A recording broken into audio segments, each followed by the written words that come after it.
Good morning, Laura. Hi, good morning. How are you? Good, how are you? I am fabulous. You Good. still in the middle of a heat wave? Uh, it's 7:30 in the morning, so I think by 11 we will be. Oh man. My cousin, my husband's cousin actually lives out there, and she was Okay. like about 4 days in, she's like, yeah, I'm done now. Yeah. I think we're getting a cool front, so it should be 101. I don't know. Oh, morning, Jenna. Good morning. I'll never forget when my mom came down. She lived from Washington State, where Uh-huh. Jenna is now, and I lived in Phoenix. And in Phoenix back then, on the corners of your television, it had the time and the temperature, and it was just always yeah. there, kind of faint. And we were watching TV. It was probably, I don't know, 8 or 9 o'clock at night. I had surgery, so mom was kind of taking care of me. And maybe it was 10 o'clock at night, whatever. Anyway, it said 103 down in the corner. My mom goes, it is not 103. And I'm like, open the door, mom. You feel it. 103. Yeah. Yes, it is. It's 103. So, how you doing, Jenna? I'm good. I'm good, thank you. You're welcome. How's your weather up there? It's great right now. It feels like an air conditioner's on with all the windows open. Oh, But that I love that won't be the case in about 5, 6 hours. We'll be back to sweating. right. I don't have air conditioning, so That is the one thing I loved about the West Coast is that you get the cool morning breezes and then it cools down again in the evening. Although I also love in the South that I can walk out at night and it's, well, it's not 100 to get here, but it's like 85 here. And so there's no sweaters. I mean, unless you're inside my house, my husband has the AC. Get my sweater on, right? Yeah. Yeah. Pulling the house off before it all started. The heater came on. I didn't realize my heat was. I was like, oh, I was like, I'll go off the heat because the thermostat's just saying, oh, you're too cold. I'm like, no, not yet. Don't do it. So yeah, I turned off the heater. I have pictures of my friends at the ocean. I don't know, last year maybe, but it was like July, and they're wearing coats. And sometimes people are like, why are you not in Washington? And I'm like, would you look at this? They're at the beach and it's July. So, morning, Kathy. How are you? I'm all right. How are you? I'm doing really good. Yay. So let's dig in. So, all right. Good news. Who's got it? Y'all got it. So who's starting? The lady I've been speaking with, she wanted to put 2 offers on 2 properties. She's an investor, so it's lower. And Right. I did present one verbally because they don't want to go through all the paperwork first. Mhm. And of course she laughed at me, but I said, okay, well, I'm presenting this for my client, and but I have one more to present, and we'll see. Nice. Yeah. So who is it that doesn't want to write? Is it your buyer that doesn't want to write first? Right. She wants to make sure that the offers are accepted so she can send the contract right away and they're not just going back and forth. Okay. All right. She's offering so much, so she knows that it might not happen because it's a lower offer. So Yep. I'll tell you, you work with an investor, you get good at writing offers. right. Yeah. Yeah. So Love it. All right. All right. Jenna, what you got for good news? I worked on the booklet yesterday and got the beginning, like the introduction, downloaded, found a free picture of Seattle.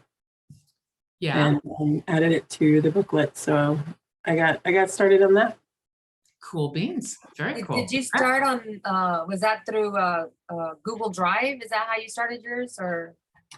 I just went to the documents inside of the My Investment page, Gary's page. Has all the content. Right, but to create it, did you go through? I downloaded the PDF. There's a PDF of the presentation, so I started there. Okay, yeah. Yeah. I started with the letter, but I want to start with the. Cool. What are you just using Word, Jenna, to build yours out? Yeah, right now, yeah. Okay. I mean, I don't know anything else, so I'm happy to hear how everybody else is doing it. Okay. Love it. Love it, love it, love it. All right, Kathy, give me some good news. You have it. Don't be rolling your head back. It was just a hard night yesterday for some reason, I mean, we had storms all night and power popping in and out and all that good stuff. The animals don't do well, so I didn't sleep well and all that kind of junk. But yesterday I had like a list of things I could have shared with you. And all I can think of this morning is that Sarah Black joined EXP. Yay! Yeah, I mean, That she's, is a good thing. I'm sorry, I shouldn't say EXP, I should say GIA because she was already EXP. Gotcha. And I don't know how all that kind of works in terms of everything. I've got technically 3 people now, if I'm including her. And I know that Chad at least has put in some work. I don't know about anybody else, but I don't know what to look for or if I will see anything. Okay, so those are all good questions. So let's finish up with good news and then I'm going to circle around to that and then we'll dig into challenges. All right. So, okay, so GIA versus if I don't write stuff down, I don't remember anything. And then money and production. All right, that should get me enough to remember, hopefully. And if not, you're right here. Kay, you're on mute, but what do you got for some good news, darling? Well, I went to my first RIA meeting last night and I made some really good contacts. And I have 2 or 3 people that I'm going to follow up with today. One of the guys that I met actually used to teach and coach with Robert Kiyosaki. So I thought that was pretty interesting. And he said he'd like to meet up with me. So I thought that was kind of interesting. That's my good news. Yeah. Other than that, I got the key box off the house that the poor people that got their rent tripled had to move into. And I did showings. And I've got 2 contracts in progress that should close. And I did get good news that the land in Louisiana, we have 3 people looking at it. So that would be good. Yay. Is that the big parcel? That's it's the smaller of the 2, but it's the one we got listed. Okay. The other one we can't list until next year. Okay. Congrats. You had a Congratulations. good day yesterday. Nice job. That is a good day. Yes, it is. All right, Mr. Disney, give me some good news. No. No. Married to Mrs. Disney. We want to, I want to know something good. If nothing else, I want to hear about your lead generation.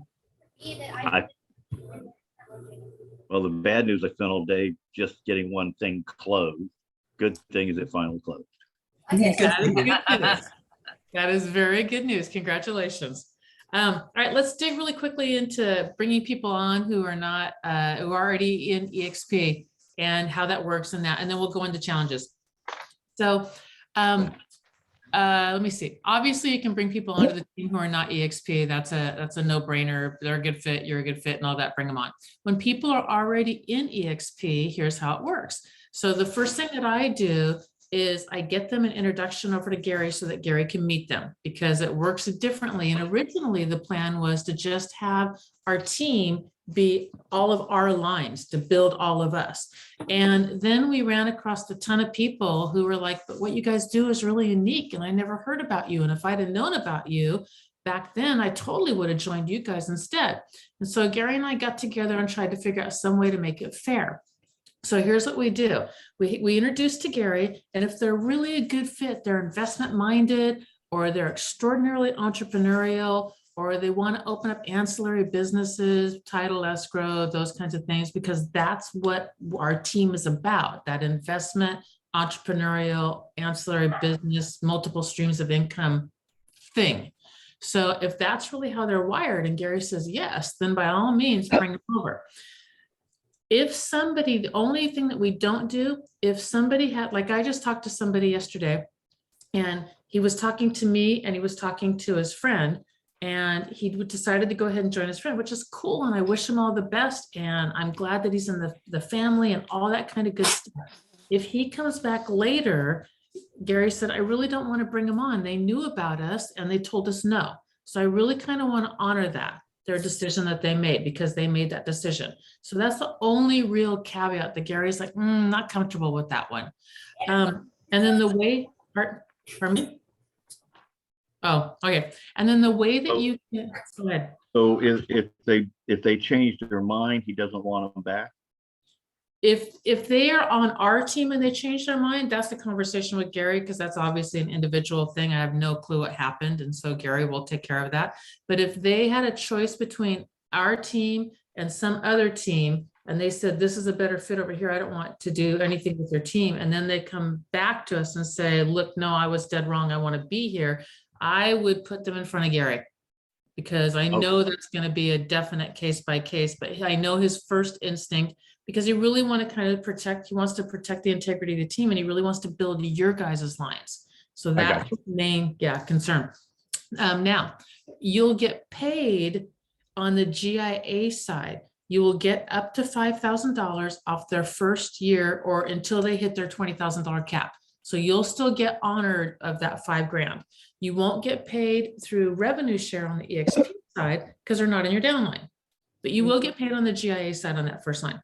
And then you'll be able to, nope, you won't be able to tell. I was going to say, you can tell if you look up your rev share if somebody's closing something, because it will automatically let you know, but you will not be able to know. So work with Gary when you have somebody in that's not on the team, to talk to him about how to, Gary and I have an idea of what to do, just a screenshot of the production, but work with Gary to make sure that you can get a screenshot every month of the production, because then you can go through and go, this is my person, and I should get paid when they get closed.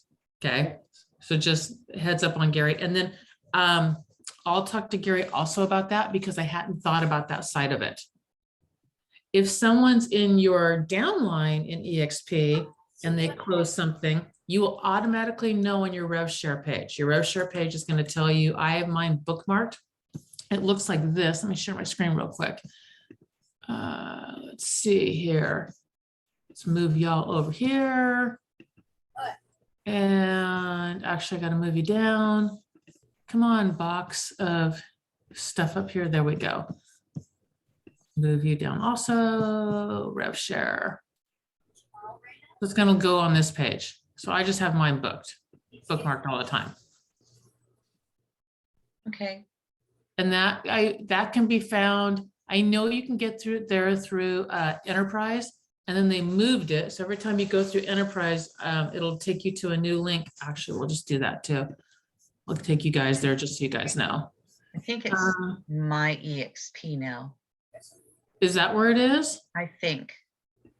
I don't know my way around well enough, and I certainly don't know, all the ins and outs of all this. I should probably talk to somebody.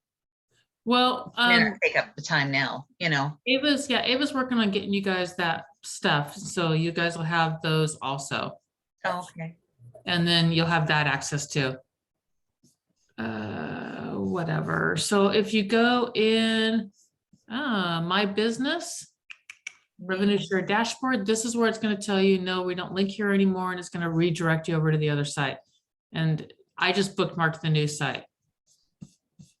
Where's this? My EXP. You're right. There it is. And then from here, you can get into your rev share.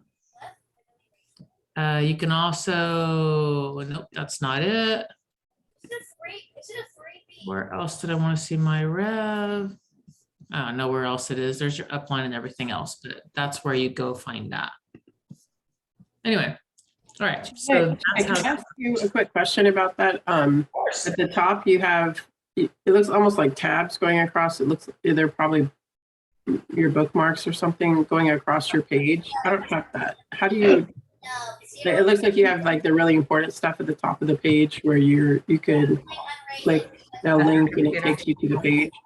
Yeah, so I have a Mac, and so I just have a bunch of different tabs open. I'm trying to get back to my share screen. Oh, that's a tab for you on the Yeah, Mac? all yours tabs. Yep. Okay.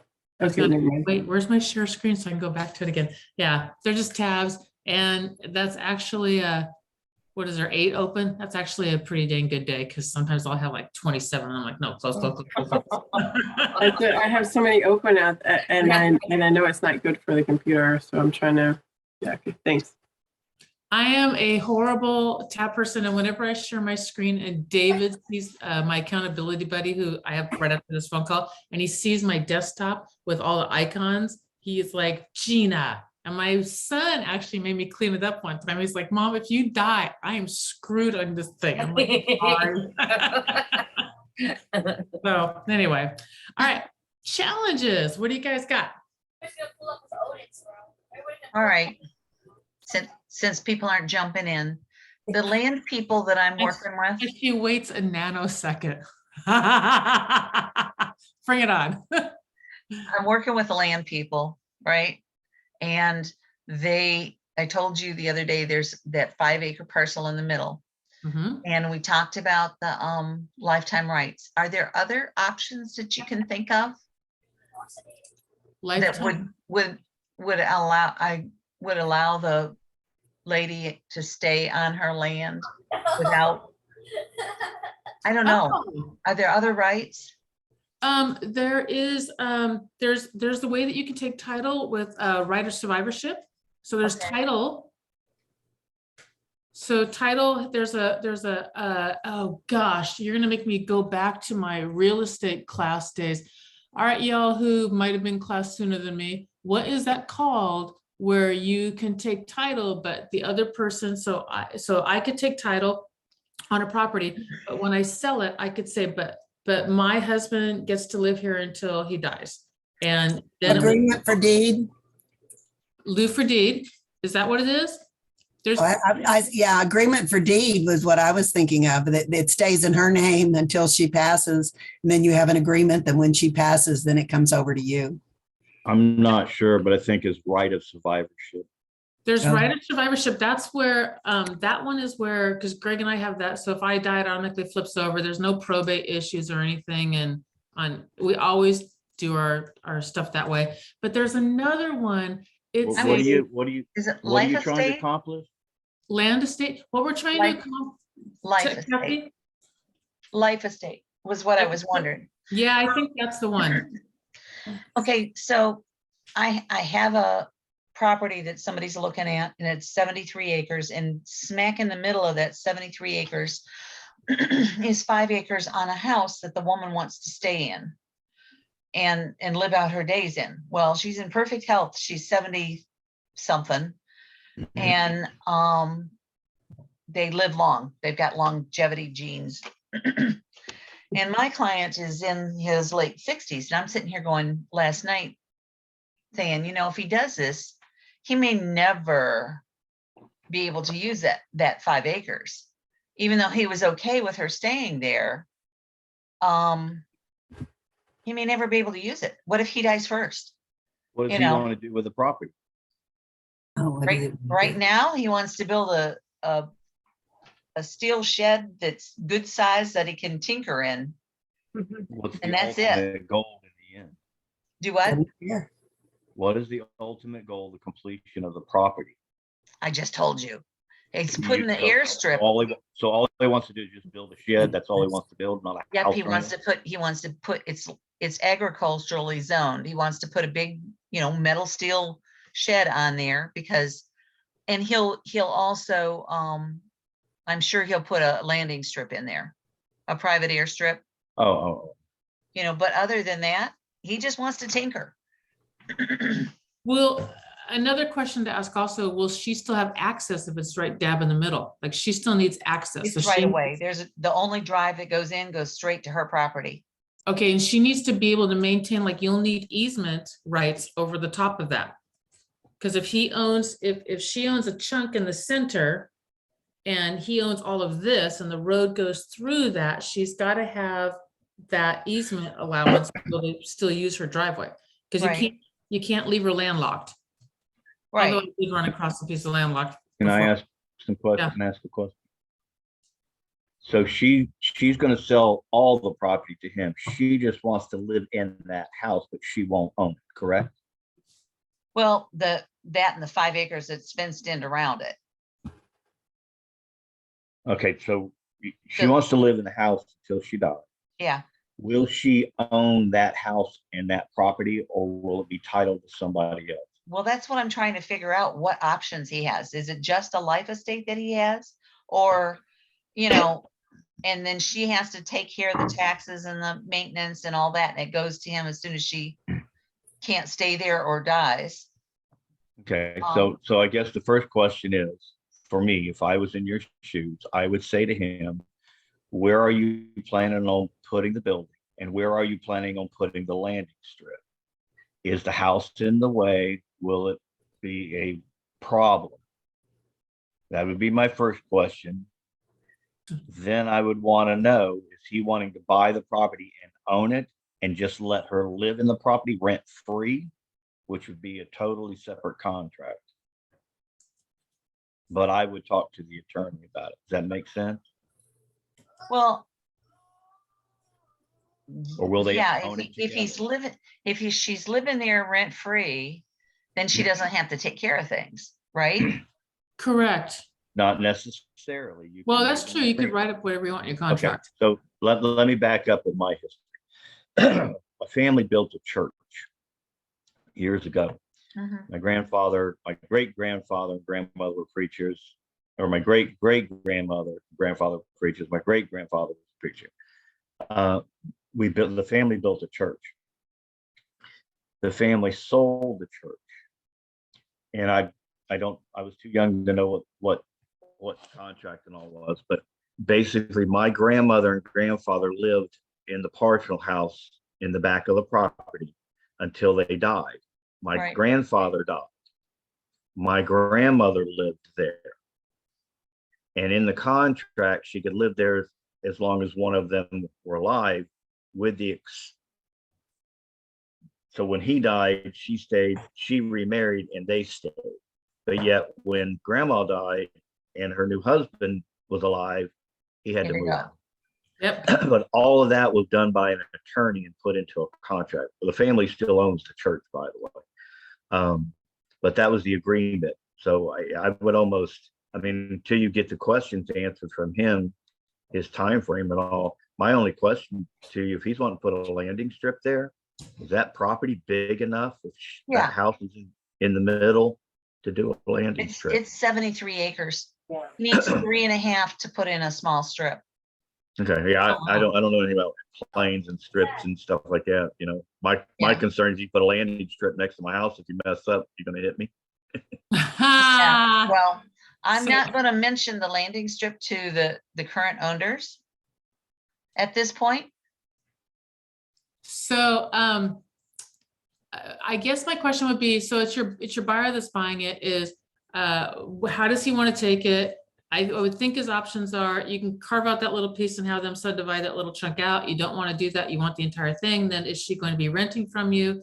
Is she going to be rent free from you? Or are you going to just give her that life estate, a life estate in the property, which is what it is taking title with the life estate. And she could be responsible for maintenance on the property too. You're right. It's all in the How you write contract. it in. Yeah. Yeah. Well, I'm just trying to figure out what options, because I haven't talked to the buyer, but I know the last thing he said was, it's gonna be an issue if that house and her being there isn't gonna come over to him. I talked to the agent, because I thought a life estate had come up before. It's been on the market for a while. She said it hasn't. What kind of money are you looking at? We talked, and she said, if you do it on this side, I will push as hard as I can to make it happen. I would also talk to your title company, and because they'll know the different ways to take I nothing. talked to title didn't know. I put in a call to the attorney. Title doesn't know how the different ways you can take title. They said that they don't do that. So they don't have any information they can share with me. Yeah, an attorney, so you need to talk to, because you get a real estate attorney. Yeah, so I talked to the attorney that's here local that does all kinds of stuff. Where I talked to his office. And she said, you need to have your buyer make an appointment and come talk to us. And and she said, but I can have him write up stuff in terms of what you'd put in your contract before he goes on vacation next week. There you go. Of course. So course. I just wanted to figure out what kind of options there might be besides a life estate, because I started thinking, they're both kind of in the same age range. I'm going to talk to him sometime today, but is he going to be okay with, maybe never using that land? It'll Well, be his That's probably ultimately. that's probably his decision also, whether he Oh, wants yeah. to do it or not. Yeah. I would also pop into the broker stateroom and just ask, what are the different ways to take title in the state? No? I went into the broker room yesterday too, before I did those other things. Yeah? And they've never done a life estate either. And Central Virginia is different than ours, but yeah. So Well, You are personally, chopped up. Yeah. yeah, what I personally would do if I was in your shoes, because you got to be careful about legal, I Right. would ask him all the details of how he wants it. Sounds to me like he wants to own the property completely, and I don't blame him. I would own the property, control it, and get all the tax breaks. I personally would probably, if I did the layout, I knew I could put everything together and she wasn't going to be in my way, I probably would give her a separate contract. And the attorney may put it into the sale of the contract, or maybe a separate contract. I personally would give her the rights to stay in the property and maintain the property. right. However, if he's going to own the property, he's going to have to be responsible for taxes, not her. Yeah, that might be right. Better, because if she doesn't and goes in arrearage, then there's another issue. Well, yeah. Correct. Use the property, which you don't want. Yeah. But as a buyer, I would not want anybody on it. But if the situation was you could live there, she may live another 30 years. I And know. if that's not going to affect me, then I would say, okay, well, here's agreement. You have to maintain and take care of the house, whatever needs, roof repairs, plumbing. I'm not touching it, and you're responsible for your own electric and stuff like that. Right. And that to me would be that would be like a lease agreement Sort of. in my mind. But that's how I would go talk to the attorney and say, look, they want to buy it, do this. And then I would just put the deal together and present it to the agent. That's what I would do with it personally. Yeah. But I Well, wouldn't buy it if she's still entitled.